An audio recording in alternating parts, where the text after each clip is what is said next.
Hey guys, so I was able to get my hands on this 2003 Toyota MR2 for review. In this video, I'll show you guys how much this car weighs, my driving impressions, quarter-mile performance. Yes, I will be taking this car to the drag strip to get some quarter-mile times. I'll even show you guys how to launch this car. I'll also tell you the reasons why I think it failed and what I'd recommend doing to improve it. Let's get on to the review.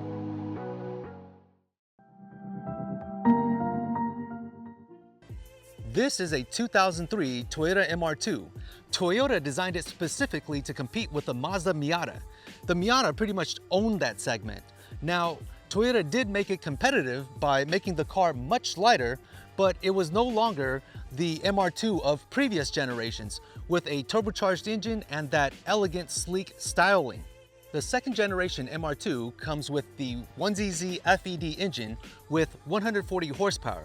Now, in this case, this car comes with a 5-speed manual transmission, and there are also options for a 5 or 6-speed SMT transmission. You can say that this car is underpowered with only 140 horsepower, but at the same time, Toyota did realize that and tried to make it as light as possible. Let's go find out how light it is. Before I weigh the MR2, I want to let you guys know that this car does have aftermarket wheels and tires and a 6-puck clutch. Other than that, it's stock. Now let's see what an MR2 weighs with a full tank of gas. But first, just to prove it to you, let me show you guys with the fuel tank gauge. You can see it right there. It's above a full tank of gas, and we are at 2,215 pounds. Now let's take it out for a drive to see how it feels like.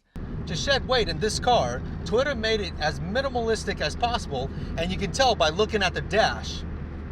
Toyota eventually found out that it wasn't going to be as easy to compete with the Mazda Miata in that segment, which is why the Toyota MR2 was discontinued after this generation. Let me park real quick and talk about the issues with this car and the reasons why I think it failed. It's great that the MR2 has its engine in the back where the car gods intended it to be, but at the same time, you also need these supporting components in order to make a great driver's car. One, they failed at the suspension system. They put McPherson struts at all 4 corners.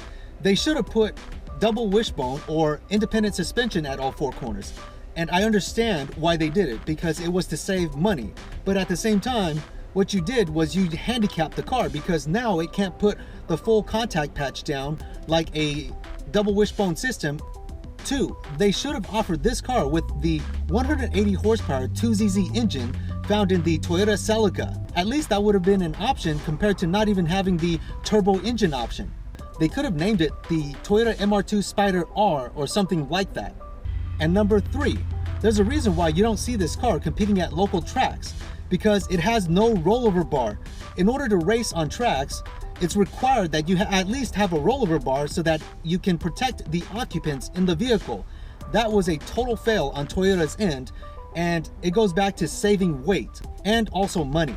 I'm sure with more time I could come up with more things, but let's get on to driving this thing, with its top down, because back in the 1960s, cars with their tops down, roadsters, were actually performance cars until the safety regulations came in and they became diminished. With the top down, you can feel the speed of the wind in your face and hear the sound of the engine right behind you. Everything feels amplified.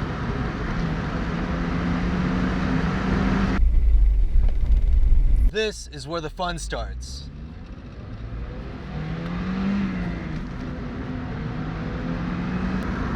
Very agile. I mean, I'm barely turning the steering wheel and the car turns. A little bit of body roll, which I don't like. Brakes are adequate for this type of car, and I'm catching up to the RV up ahead, so I'm going to slow down.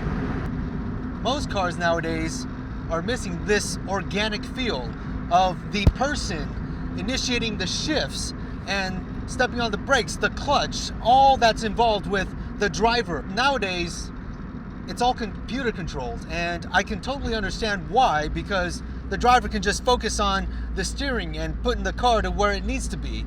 But as far as the overall control of the car, Now, that is something to argue about. The MR2 Spyder is no drag race car, but let's find out anyways. The best times were achieved with a 4,000 RPM launch.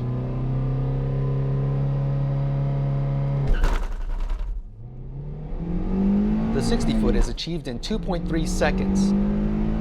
The 8th mile at 6.6 seconds. Right behind it is the 0 to 60 of 7.8 seconds. And the MR2 Spyder completes the quarter mile at 15.8 seconds at 87.3 miles per hour. The third generation MR2 Spyder is not such a bad car if you plan to keep it stock, because it has the Toyota reliability and it also has that fun factor. Now, if you plan to be competitive, then that's a totally different story. Why would a car enthusiast buy a third generation MR2 given the handicaps?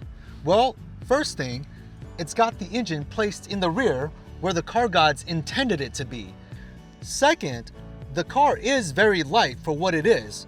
What I would do would be put a small responsive turbo kit in there so that the car could be even more fun. You can also keep it Toyota and swap in the 2ZZ from the Toyota Celica GTS. You can even swap in the Honda B or K series engines to make this car even more extreme.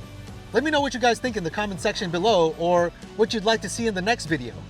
Other than that, hit that like button if you enjoyed the video. Also, browse my channel for more videos and subscribe for future content. I'll see you in the next one.